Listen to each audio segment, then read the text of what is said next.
Et... Allez.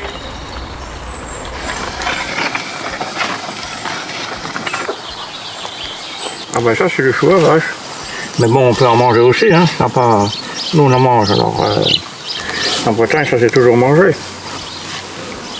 Mais si on change de la céréale, ça donne du vert, donc le lait est plus gras.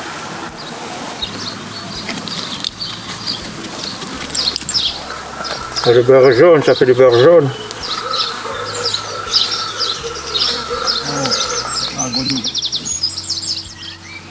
Oui, moi je vais peut-être un peu au mélangeant avec les autres.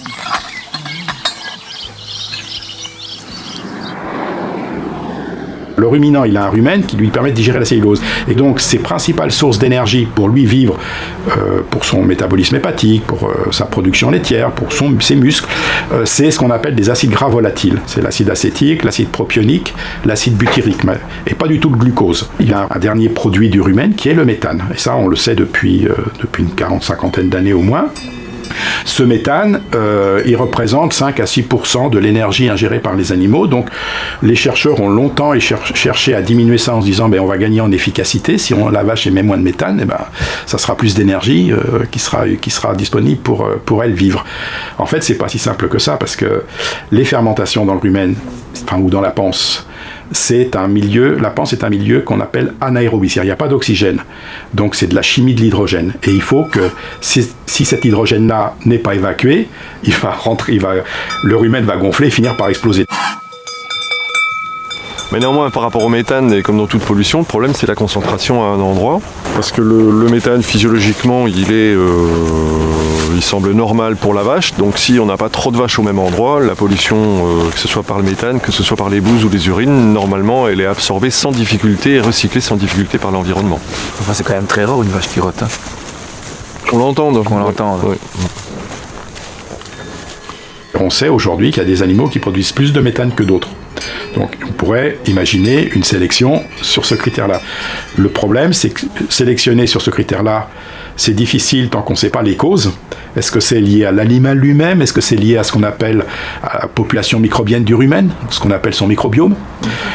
On ne sait pas bien, donc voilà, il ne faut pas jouer aux apprentis sorciers. Alors, on a au niveau de la recherche des techniques, par exemple distribuer aux animaux des compléments à base d'acides gras polyinsaturés. C'est une façon astucieuse, je dirais, de réduire le méthane.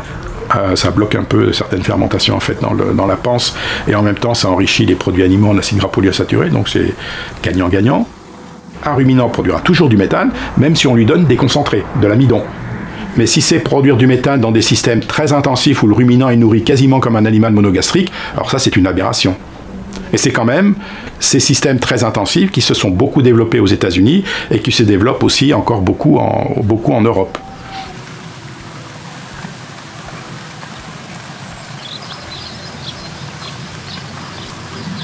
Je m'aperçois que je regarde peut-être moins les vaches, maintenant je regarde les troupeaux. Une vue d'ensemble. Et c'est ce qui me ravit beaucoup dans mes promenades. Et j'aime ces mouvements de troupeaux. Tous les soirs ou chaque matin, ils sont toujours à la même place dans le pré et ils ont toujours ce même trajet. Pierre Oster m'avait écrit qu'il y avait eu un mathématicien qui avait fait une étude comparant le trajet des vaches à la Voie lactée au ciel. Je trouve ça assez merveilleux. Hein. C'est un animal qui occupe l'espace, qui définit des limites. Voilà, ici on est en Franche-Comté, là on est en Savoie, là on est dans le sud de la France. On arrive en Bourgogne, les vaches sont blanches, elles sont plus grosses, j'ai assez de mal à m'imaginer traverser la France sans qu'il y ait plus de vaches dans les prés. Je sais pas si ça arrivera, j'en sais rien, mais en tout cas, ce serait plus que l'animal, ce serait l'environnement, enfin les environnements qui me semble-t-il, seraient modifiés. C'est la culture locale qui est marquée du rapport à l'animal. Hein. Ici, c'est pas vraiment. Tout est organisé autour de la vache. Jusqu'évidemment au revenu des éleveurs qui dépendent de ça, quoi. S'il n'y a pas de vache, il n'y a pas de lait. S'il n'y a pas de lait, il n'y a pas de fromage. Et donc, C'est un véritable référent culturel, quoi. Parce que ça entraîne absolument tout le reste, quoi. La vie sociale, pas que la vie professionnelle. La vie professionnelle, c'est toutes les organisations agricoles qui se construisent autour de ça, contrôle laitier, insémination, santé, école, lycée agricole, etc. Mais c'est aussi toute la vie dans les villages, quoi.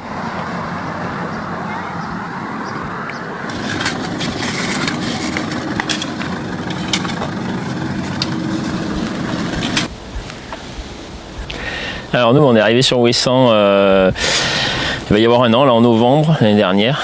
Il n'y avait plus de vaches et plus d'élevage à Ouessant parce qu'il y a eu uniquement de l'agriculture familiale ici jusque dans les années 60 où tout le monde avait ses brebis, ses vaches, ses cochons et puis ça s'est perdu. Bon, il y a quand même encore quelques personnes qui ont des brebis, ce qui entretient un peu l'espace. C'était une île qui était travaillée à 100%. Hein. C'était une île où il y a eu, moi j'ai pas les chiffres, mais je crois que c'est dans les 2500 personnes qui habitaient sur l'île et qui se nourrissaient exclusivement avec ce qu'ils produisaient ici. Donc tout était travaillé jusqu'au moins de petits carrés de terre. Donc il paraît que c'était une île qui était super bien entretenue et tout. Puis bon, après voilà, quand ça s'est arrêté, la nature reprend ses droits. Ce qui fait aussi le charme d'Ouessant et que voilà, qui est en même temps des zones hyper sauvages et puis des zones où c'est un peu plus ouvert, où il peut y avoir des prairies et voilà, c'est ça qui est chouette aussi.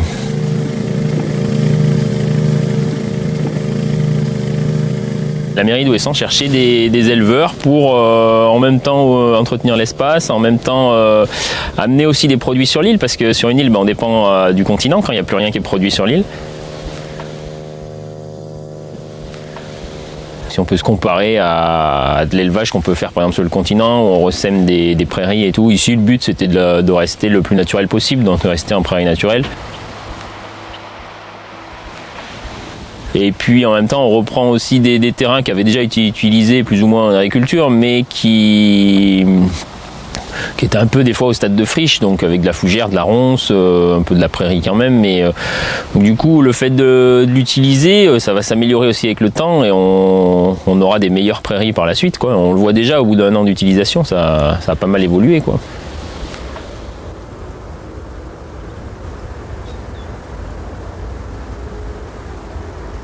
Ce qui est particulier, c'est que les vaches, beaucoup d'entre elles vivent au champ. Enfin, il y en a aussi à l'intérieur, mais il y en a beaucoup au champ. Quand vous parcourez la France, vous voyez des vaches. Donc c'est un animal, je dirais, qui décore la campagne, on pourrait presque le dire comme ça. Vous avez des endroits où il y a des troupeaux de moutons, mais c'est très précis comme territoire, c'est dans le sud de la France, certains moments, c'est pas tout le temps, etc. Alors que des vaches, il y en a tout le temps. Donc je dirais c'est l'animal le plus familier, je pense, quand on voyage en France, et c'est aussi pour ça qu'il fait qu'on le connaît bien, parce qu'effectivement, vous allez sur l'Aubrac, il y a des vaches, vous montez dans le Jura, il y a des vaches. Donc c'est un animal qui habite la campagne, c'est presque plus que nous, finalement, parce que les paysans, on les voit pas tellement, les vaches beaucoup. Le rapport à l'animal a profondément changé, aussi parce qu'on a énormément d'animaux domestiques. Il y a en France autant d'animaux dans les maisons qu'il y a de vaches dans les champs. À peu près autant. Donc le rapport entre l'homme et l'animal est en train de changer en Occident, parce qu'il n'est pas le même chez les sociétés africaines et chez les sociétés asiatiques. Donc tout ça fait que tout ça me semble mouvant, et que le droit de tuer l'autre va certainement se discuter. Et c'est d'ailleurs très curieux, parce que les gens sont rarement choqués par la mort du poisson, et très choqués par la mort de la poule ou de la vache. Vous voyez, c'est comme aussi on a nous-mêmes, je dirais, nos sympathies, si on peut dire les choses comme ça.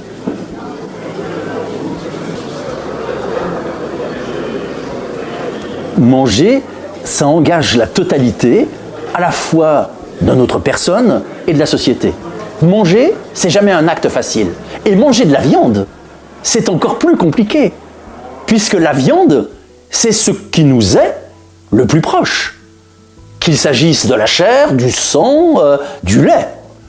Donc, de toute l'histoire de l'humanité, on a toujours eu des réflexions autour de la consommation de la viande. Et si on voulait faire rapidement l'histoire de la consommation de la viande, ce que l'on pourrait dire, c'est que nos plus lointains ancêtres étaient bien sûr des végétariens. On le voit à travers leur dentition.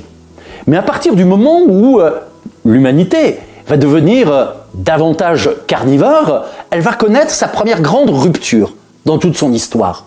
C'est-à-dire l'accès à la viande a permis ce qu'on appelle l'encéphalisation, c'est-à-dire l'augmentation du cerveau. Parce que tant qu'on mangeait principalement des végétaux, cela nécessitait un travail considérable de l'appareil digestif. Et il fallait donc pouvoir alléger le travail des intestins pour libérer de l'énergie pour le cerveau. Le cerveau, c'est 2% de notre poids, mais 20% de l'énergie consommée. Donc le passage à une alimentation plus carnée, ça, pour dire les choses simplement, permis de rendre nos ancêtres plus intelligents.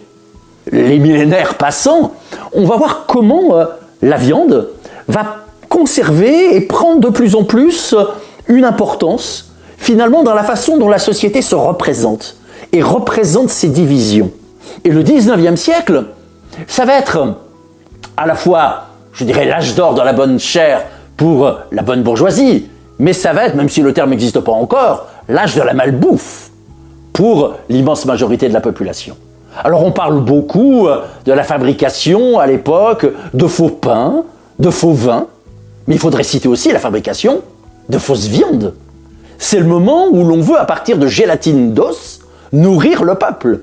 Et ça va faire la fortune de savants, mais également de quelques capitaines d'industrie, comme le baron de Liebig, qui lance effectivement ces fameux bouillons de viande sans viande, c'est-à-dire à partir de gélatine.